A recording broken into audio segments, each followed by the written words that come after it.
목마른 사람이 샘을 판다는 말이 있습니다. 물이라고 하는 것이 생명과 직결되기 때문에 물을 먹지 않으면 죽음을 직면하기 때문에 목마른 사람은 샘을 파서 물을 먹으려고 합니다. 그래서 시편 42편 1절에 보면 하나님이여 사슴이 시냇물을 찾기에 갈급함 같이 내 영혼이 주를 찾기에 갈급하니이다 라고 고백합니다.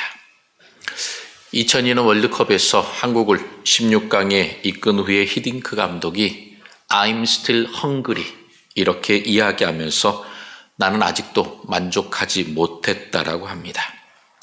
이처럼 살아가면서 우리는 여러 가지 것들을 내가 소망하고 꿈꾸는 것들을 얻기 위하여 힘쓰고 그 얻고자 하는 것들을 배고픔, 목마름에 비유하기도 합니다. 그런데 아무것도 이룰 수 없는 상황을 만나게 되면 정말 낙심하고 힘이 쭉 빠집니다. 오늘 이사야 55장 1절에 보면 하나님께서 이사야 선지자를 통하여 이스라엘 백성들을 초청하십니다. 오호라 너희 목마른 자들아 물로 나아오라 돈 없는 자도 오라 너희는 와서 사 먹되 돈 없이 값 없이 와서 포도주와 젖을 사라 이렇게 말씀하십니다. 당시 남유다는 멸망하여서 바벨론 포로 생활 중에 있었습니다. 포로 생활 중에 어디에 소망이 있겠습니까? 힘들고 어려운 중에 하나님께서 그들을 사랑하사 그들을 초청하셨습니다. 너희 모든 목마른 자들, 즉 포로 생활 중에 곤고하고 힘들어하는 이스라엘 백성들을 향하여 하나님께 나아오라고 이야기합니다. 이 이스라엘 백성들 하나님을 믿고 하나님을 순종해야 함에도 불구하고 우상 숭배로 하나님께로부터 떠나갔습니다. 그러니 결국 그 나라가 만왕하고 포로 생활을 할 수밖에 없었습니다. 그럼에도 불구하고 하나님은 목마른 자들에게 값없는 은혜를 베푸시겠다. 그들의 영혼을 살려주시겠다라고 그 약속의 음성을 들려주고 계십니다. 그리고 이 초청의 말씀은 이스라엘 백성뿐만 아니라 지금 2025년을 살아가면서 여러 가지 사건과 사고 속에서 두려워하며 그리고 우리가 힘들어하면서 우리에게 필요한 것들이 참 많습니다라고 갈급해하는 우리들에게도 동일하게 하나님은 초청하고 계십니다. 하나님의 초청에 응답하는 사람, 그 갈급함을 주님에 고백하는 사람은 하나님께 주시는 평안과 만족을 누리게 될 것입니다. 즉 하나님과 함께하면 나는 참 행복합니다라고 고백하게 된다는 것입니다. 그렇다면 이러한 하나님의 초청 앞에서 우리는 하나님을 만날 만한 때가 있다라는 것들을 기억할 필요가 있습니다. 그리고 그 때를 놓치지 말아야 합니다. 그렇다면 과연 언제 하나님을 만날 만한 때인가 우리는 깨달을 수 있을까요? 첫 번째로 내가 지금 목마르다면, 즉 내가 지금 갈급하고 힘들다면 그때가 바로 하나님을 만날 때입니다. 여러분 생각해 보십시오. 언제 하나님을 찾고 있습니까? 언제 하나님을 찾으셨습니까? 내가 풍족하고 잘 될 때는 잘 찾지 않습니다. 내가 잘해서 모든 것이 다 잘 된 것처럼 생각됩니다. 그런데 일이 제대로 풀리지 않고 문제가 심각해지면 그제서야 하나님을 찾습니다. 우리 영혼에 그리고 우리들의 삶에 있는 이 목마름과 갈증을 누가 가장 잘 아십니까? 창조주 하나님, 나의 아버지 되시는 하나님께서 가장 잘 아십니다. 그래서 내 영혼의 갈증뿐만 아니라 이 세상 속에서 살아가는 동안 내게 필요한 모든 것들을 하나님은 알고 계십니다. 그래서 우리를 초청하시는 것입니다. 목마른 자들아 다 내게로 나오라고 말씀하십니다. 그러므로 내가 진정 목마른 자, 하나님의 필요한 자라고 하는 생각을 갖고 하나님의 은혜를 사모해야 합니다. 하나님의 은혜를 사모할 때에 우리들에게 만족함을 누리게 되는 것입니다. 요한복음 4장에서 예수님은 수가성에 있는 사마리아 여인에게 뭐라고 말씀하십니까?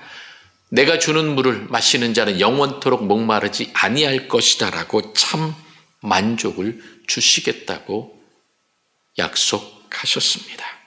그리고 요한복음 7장의 초막절 끝날에 예수님께서 내게로 와서 마시는 자는 바로 나를 믿는 자요 그 배에서 생수의 강이 흘러날 것이다 라고 약속하셨습니다. 그러므로 우리는 나의 목마름, 나의 안타까움, 나의 부족함과 연약함을 채워줄 수 있는 그 하나님을 늘 기억하고 하나님께 나아가야 합니다. 그렇다면 내가 어렵고 힘들 때만 하나님을 찾아야 됩니까? 내가 좋을 때도 편안할 때도 하나님 앞에 나아가야 합니다.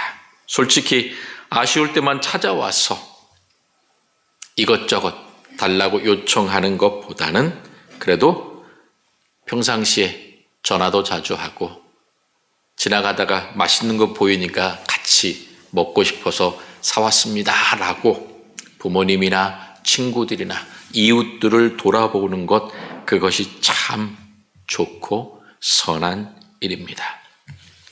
지난 생일을 지나면서 아이들이 물어보더라고요. 아빠 뭐가 필요해요? 그래서 그래 아빠 화장품 다 썼고 지갑도 낡았으니까 화장품하고 지갑 사주면 좋겠다 그랬더니 애들이 사줘서 잘 쓰고 있습니다. 꼭 받아서 좋은 게 아니라 아빠 뭐가 필요해? 라고 물어보는 그 모습이 참 좋았습니다. 그러면서 이제 5월하고 6월 애들 생일에 뭐가 필요하다고 얘기할지 두렵고 떨림으로 기다립니다. 가족들 간에 이러한 서로에 대한 관심, 사랑, 그 건네는 한마디 한마디가 참 우리들을 기쁘게 합니다. 그렇다면 하나님과의 우리가의 관계는 어떻습니까? 이런 인간적인 과적 관계를 넘어서서 하나님은 우리의 아버지가 되어 주셔서 자녀된 우리를 향한 놀라운 사랑과 은혜의 손길로 늘 함께하고 계십니다. 그러므로 하나님 아버지 감사합니다. 즉 평소에 하나님께 대하여 감사합니다, 사랑합니다라고 하는 고백을 우리가 드리게 되면, 그러면 누구보다도 우리를 잘 아시는 하나님께서 필요한 것들로 준비하고 계시다가 내가 간구하지 않아도 내 삶의 모든 것들을 평안하게 하나하나 채워주시고 인도해 주실 것입니다. 그러므로 늘 주님과 가까이 하며 주님의 사랑을 찬송하는 우리 파평의 성도들이 다 될 수 있기를 주님의 이름으로 축복합니다. 그러면서 또한 우리가 언제 하나님을 만날 때입니까? 우리에게 값없이 주시는 은혜가 풍성한데 그것을 잊어버리고 세상의 헛된 것을 찾고 달려갈 때, 그때가 바로 하나님을 만날 때입니다. 2절에 보면 하나님께서 이렇게 말씀하십니다. 너희가 어찌하여 양식이 아닌 것을 위하여 은을 달아주며 배부르게 하지 못할 것을 위하여 수고하느냐라고 말합니다. 조금이라도 편하고 즐겁으면 우리들의 생각은 어느새 세상을 바라봅니다. 내 욕심을 더 추구하게 됩니다. 그런데 그것이 어떤 것이라고 말씀합니까? 양식이 아닌 것이고 너희를 배부르게 하지 못할 것이라는 겁니다. 내 눈에 좋아 보이고 내 영혼을 만족하게 하고 내 삶을 정말 풍성하게 채워줄 것 같은 것을 찾아가지만 그것은 헛된 것이라는 겁니다. 모든 것은 그저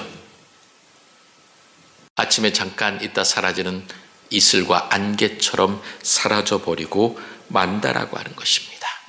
사막을 여행하는 사람이 목마르면 그 앞에 신기루처럼 저기에 오아시스가 있구나라고 열심히 달려가서 그 손으로 떠먹어 보지만 그것은 신기루처럼 그저 환상일 뿐이고 아무것도 없는 모래밭 뿐입니다. 그러한 처참한 결과를, 대상을 우리가 만나게 될 텐데 우리는 여전히 세상의 헛된 것들을 추구하는 모습을 보게 됩니다. 바로 그때가 하나님을 만날 때입니다. 헛된 것이 아니라 참 하나님, 정말 좋은 것으로 우리를 만족하게 해주시는 그 하나님을 찾아야 한다라고 하는 것입니다. 그러나 어리석은 자들은 여전히 허망한 것을 바라봅니다. 결국 허덕이다가 쓰러져 버리고 맙니다. 그때 하나님을 기억하고 하나님께 나와야 합니다. 하나님은 우리들에게 아무런 대가 없이 생명의 양식을 주십니다. 그래서 돈 없는 자도 오라고, 너희는 와서 사 먹되 돈 없이 값 없이 포도주와 젖을 사라고 말씀합니다.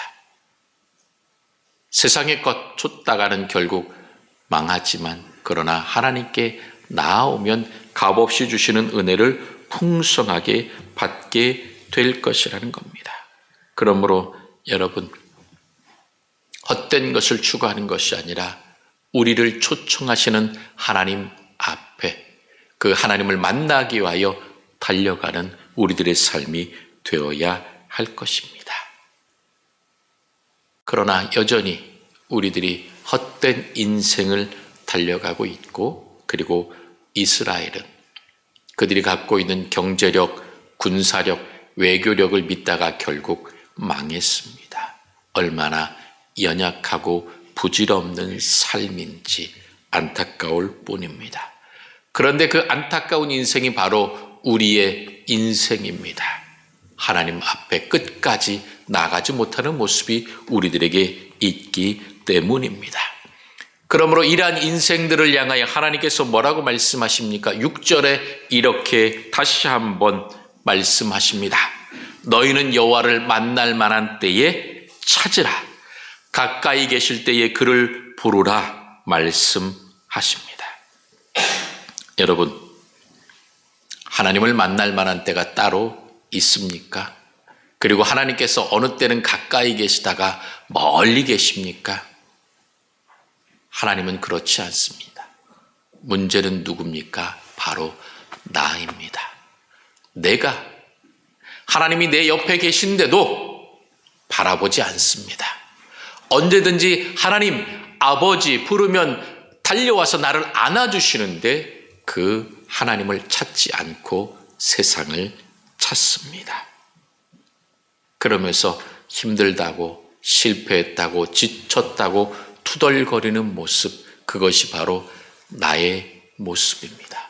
그러므로 하나님이 멀리 계신 것도 아니고 하나님의 내 모든 것을 외면하는 것이 아니라 내가 눈 감고 내가 귀를 닫고 하나님께로부터 돌아섰기 때문입니다. 그러므로 우리는 언제나 나와 함께 하시는 그 하나님, 내 부르짖음에 귀를 기울이시는 하나님께로 돌아가면 됩니다. 그러면 하나님께서 풍성한 은혜로 채워주십니다. 그래서 7절에 뭐라고 우리들에게 말씀하십니까? 악인은 그의 길을, 불의한 자는 그의 생각을 버리고 여호와께로 돌아오라고 말씀하십니다. 돌아온다는 것은 무엇입니까? 바로 회개하라는 것입니다. 내 마음이 세상을 향하고 헛된 것을 추구했다면 그 모든 것들을 다 내려놓고 하나님께로 가라는 것입니다. 내가 하나님께로 갑니다.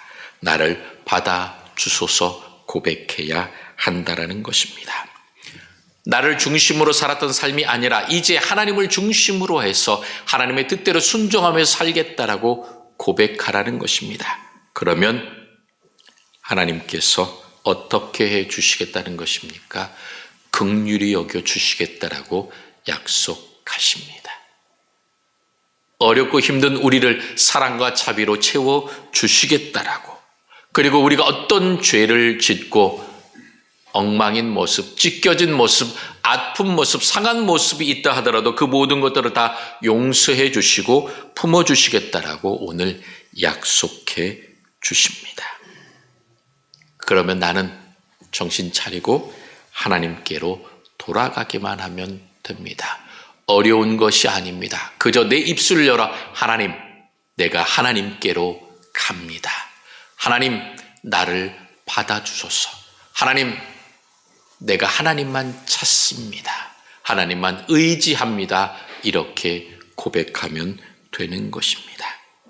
그렇다면 이 돌아가는 길, 내 입술의 고백으로 내가 하나님께 돌아갑니다라고 한 이후에 우리들의 삶의 모습이 어떻게 되어야 할까요? 2절과 3절을 보면 반복해서 우리들에게 말씀합니다. 뭐라고 말씀합니까? 내게 듣고 들을지어다. 너희는 귀를 기울이고 내게로 나와 들으라. 계속해서 그 귀를, 그 마음을 하나님께 집중하라고 우리들에게 명령하십니다. 듣고 들을지어다. 왜 이렇게 반복해서 말씀합니까? 단순히 내가 그냥 한 귀로 듣고 한 귀로 흘려버릴 수 있는 그러한 들음이 아니라 그 듣는, 즉 내 귀를 쫑긋 세우고 들으면서부터 그 들어진 말씀을 내 마음속에 새기고, 그리고 내게 주신 그 말씀을 내 머리에 단단히 새겨서 하나님 감사합니다. 그리고 그 하나님의 사랑을 내 입술로 고백하며 많은 사람들에게 전파하는 그러한 삶의 실천으로, 행동으로 옮겨야 한다라는 것입니다. 쉴 새 없이 하나님의 말씀을 듣고 그 들려진 말씀을 내가 실천하고 행동으로 옮겨야 한다라는 것입니다. 이렇게 행동으로 옮기다 보면 내 삶의 방향이 어디로 갑니까? 세상에 있지 않습니다. 내 삶의 방향과 기준은 하나님께 있습니다. 그러므로 하나님을 바라보면 하나님께서 내 모든 것들을 아시고 하나하나 다 채워주십니다. 삶의 방향 전환이 이루어진 사람에게 하나님께서 궁핍한 중에, 목마른 중에 좋은 것으로 먹게 하시고 채워주십니다. 그래서 너희가 좋은 것을 먹을 것이며 너희 자신이 기름진 것으로 즐거움을 얻으리라라고 말씀하셨습니다. 이 좋은 것이라는 것이 무엇입니까? 이 좋은 것은 히브리어로 토부라고 합니다. 그런데 이 토부는 창세기 1장에서 하나님께서 우주 만물을 창조하시면서 보시기에 심히 좋았더라라고 하셨던 그 좋았더라라고 했던 그 말씀이 바로 토부입니다. 즉 이 좋은 것은 우리들의 인간적인 기준에서 좋은 것이 아니라 하나님 보시기에 좋은 것입니다. 하나님께서 이 세상을 창조하시고 좋게 아름답게 여기셨던 그것을 우리들에게 주시겠다고 하는 것입니다.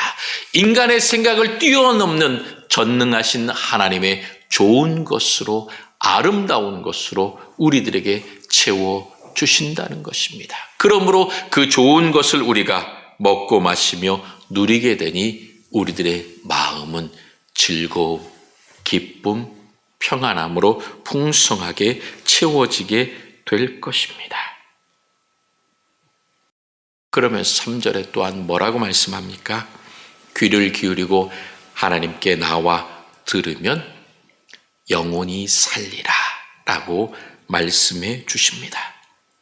영혼이 살아난다는 것은 무엇입니까? 내가 구원받고 하나님의 자녀로서 영생복락을 누리는 삶을 살아가게 될 것이라는 겁니다. 이것은 하나님께서 우리들에게 주신 영원한 약속입니다. 그래서 3절 하반절에 뭐라고 말씀합니까? 내가 너희를 위하여 영원한 언약을 맺으리니 곧 다윗에게 허락한 확실한 은혜라고 말씀해 주십니다. 이 약속은 변하지 않는 약속입니다. 어떠한 상황이 변한다 해도 그 하나님의 약속은 변하지 않습니다.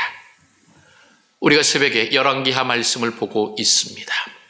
남유다나 북이스라엘이나 그 왕들이 바뀌는 것들을 보게 될 때에 북이스라엘은 쿠데타를 통해서 왕들이 수없이 많이 바뀝니다.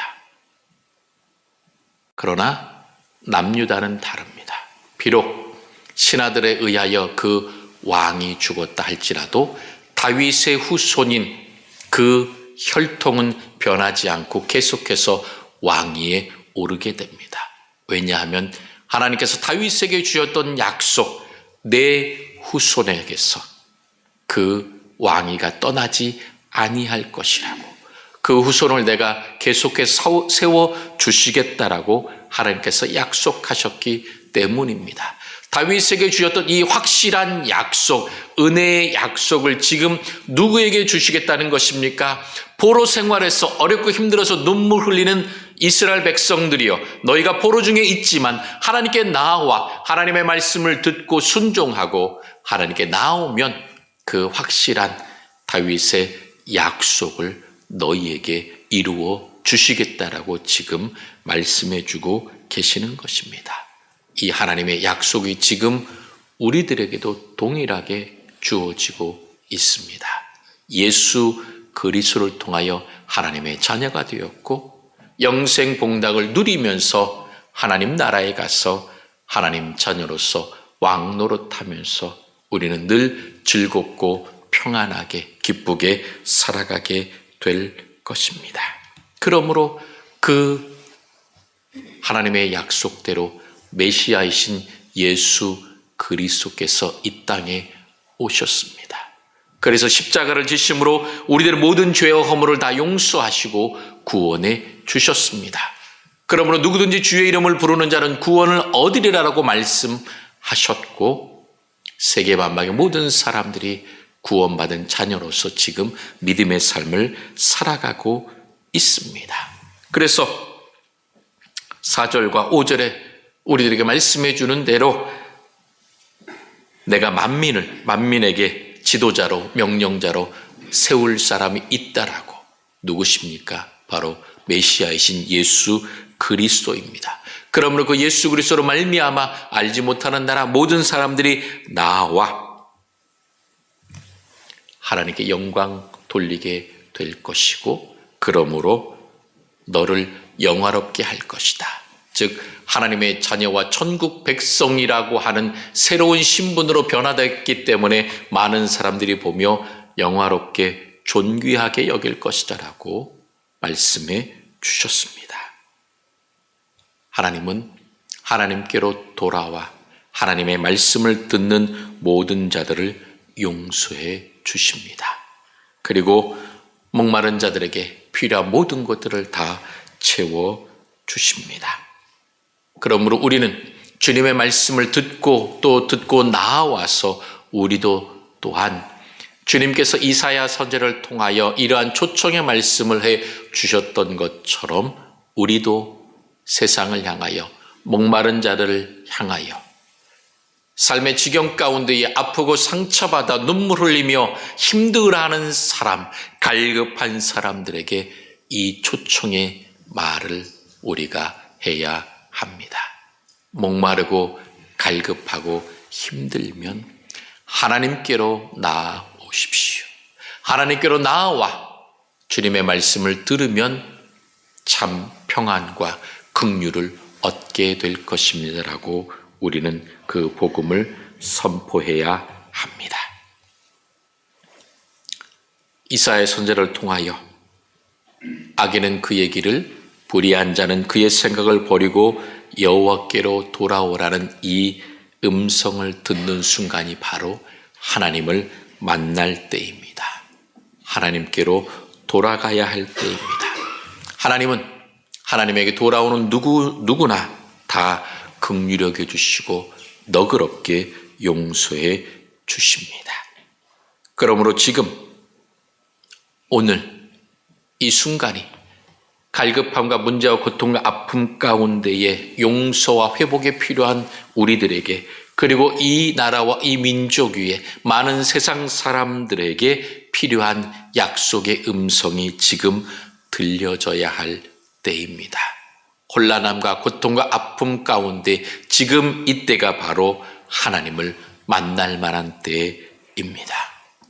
계속해서 사건과 사고로, 그리고 계속되는 산불로 말미암아 삶의 터전을 잃어가면서 많은 사람들이 혼란함과 아픔을 겪고 있습니다.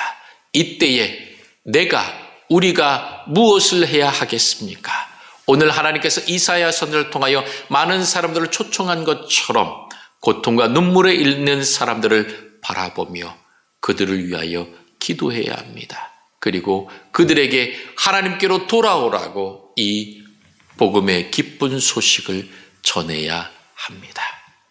하나님께로 돌아오면 긍휼히 여겨주시고 사랑해 주시고 모든 것들로 채워 주실 것이다라고 우리는 선포하며 우리가 교회로서 믿음의 사람으로서 하나님의 자녀로서 천국 백성으로 해야 할 역할들을 하나하나 감당해야 합니다.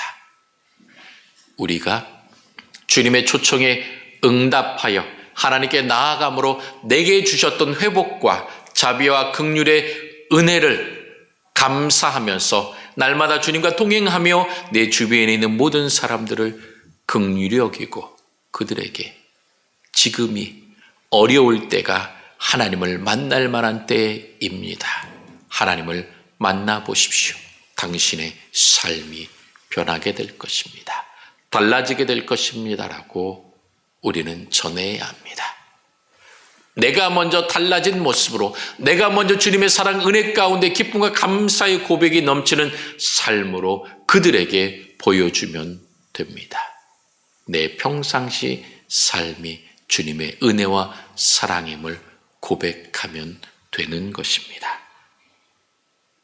그러므로 우리가 찾아가고 초청하고 선포하면 하나님께서 그곳에서 그 자리에서 그 시간에 그 사람과 함께 하셔서 기도를 들으시고 회복의 역사를 허락해 주실 것입니다. 이러한 주님의 손길을 바라보며 내 모습뿐만 아니라 많은 사람들을 돌아보며 주님께로 나아오라고 초청하며 자비와 긍휼과 은혜의 손길 가운데 날마다 감사의 고백을 드리는 우리 파평의 성도들 그리고 이 나라 민족 가운데에 이러한 주님의 회복과 긍휼의 손길이 풍성하게 넘치시기를 주님의 이름으로 축원합니다. 사랑의 하나님,